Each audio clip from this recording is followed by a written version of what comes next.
تمہیں کیا ہو گیا ہے؟ کیسی تجویزیں کرتے ہو؟ کیا تمہارے پاس کوئی کتاب ہے جس میں یہ بات پڑھتے ہو کہ جو چیز تم پسند کرو گے وہ تم کو ضرور ملے گی؟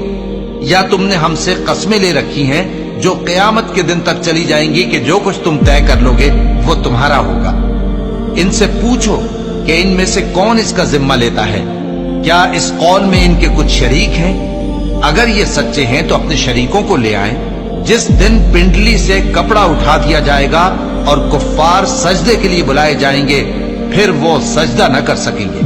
ان کی آنکھیں جھکی ہوئی ہوں گی اور ان پر ذلت چھا رہی ہوگی، حالانکہ پہلے اس وقت سجدے کے لیے بلائے جاتے تھے جبکہ وہ صحیح و سالم تھے۔ سو مجھ کو اس کلام کے جھٹلانے والوں سے سمجھ لینے دو۔ ہم ان کو آہستہ آہستہ ایسے طریق سے پکڑیں گے کہ ان کو خبر بھی نہ ہوگی۔ لقمان نے یہ بھی کہا کہ بیٹا، اگر کوئی عمل چاہے رائی کے دانے کے برابر بھی چھوٹا ہو اور ہو بھی کسی پتھر کے اندر یا آسمانوں میں مخفی ہو یا زمین میں، اللہ اس کو قیامت کے دن لا موجود کرے گا۔ کچھ شک نہیں کہ اللہ باریک بین ہے، خبردار ہے۔ بیٹا، نماز کی پابندی رکھنا اور لوگوں کو اچھے کاموں کے کرنے کا مشورہ دیتے رہنا، بری باتوں سے منع کرتے رہنا، اور جو مصیبت تجھ پر واقع ہو اس پر صبر کرنا۔ بے شک یہ بڑی ہمت کے کام ہے۔ اور تکبر کرتے ہوئے لوگوں کے سامنے گال نہ پھلانا اور زمین میں اکڑ کر نہ چلنا، اس لیے کہ اللہ کسی اترانے والے شیخی خورے کو پسند نہیں کرتا۔ اور اپنی چال میں اعتدال کیے رہنا اور بولتے وقت ذرا آواز نیچی رکھنا، کیونکہ بہت اونچی آواز گدھوں کی سی ہے، اور کچھ شک نہیں کہ سب سے بری آواز گدھوں کی ہوتی ہے۔ اللہ انہی لوگوں کی توبہ قبول فرماتا ہے جو نادانی سے بری حرکت کر بیٹھتے ہیں پھر جلد توبہ کر لیتی ہیں۔ بس ایسے لوگوں پر اللہ توجہ کرتا ہے اور وہ سب کچھ جاننے والا ہے، حکمت والا ہے۔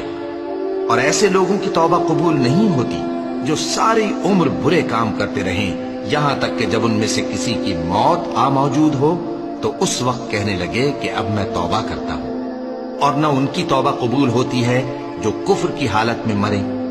ایسے لوگوں کے لیے ہم نے دردناک عذاب تیار کر رکھا ہے۔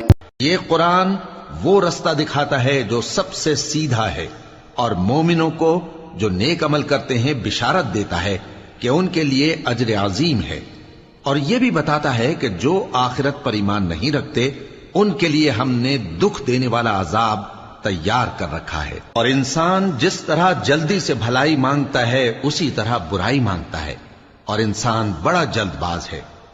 جو لوگ سود کھاتے ہیں وہ قبروں سے اس طرح حواس باختہ اٹھیں گے جیسے کسی کو جن نے لپٹ کر دیوانہ بنا دیا ہو۔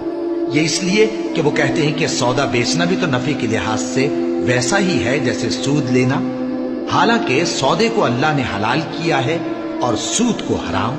تو جس شخص کے پاس اللہ کی نصیحت پہنچی اور وہ سود لینے سے باز آ گیا تو جو پہلے ہو چکا وہ اس کا، اور قیامت میں اس کا معاملہ اللہ کے سپرد۔ اور جو پھر لینے لگا تو ایسے لوگ دوزخی ہیں کہ ہمیشہ دوزخ میں جلتے رہیں گے۔ اللہ سود کو نابود یعنی بے برکت کرتا اور خیرات کی برکت کو بڑھاتا ہے، اور اللہ کسی ناشکر گناہگار کو دوست نہیں رکھتا۔ اللہ ہی کو قیامت کا علم ہے، اور وہی میں برساتا ہے، اور وہی حاملہ کے پیٹ کی چیزوں کو جانتا ہے۔